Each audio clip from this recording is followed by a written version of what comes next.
citizens of school.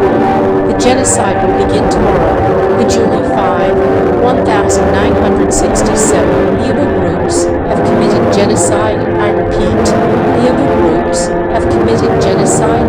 It was led by President Jackman. Our great president, Jones Adams Shacks, and Shacks' members reported us that we need to move to another country or seek shelter immediately. Today is July 4, 1967. You must evacuate from your country 24/7. You must have to remind us that the genocide will begin on 5/8 in July 5, 1967, and death is only 2 years. It will be 3 years non-stop genocide.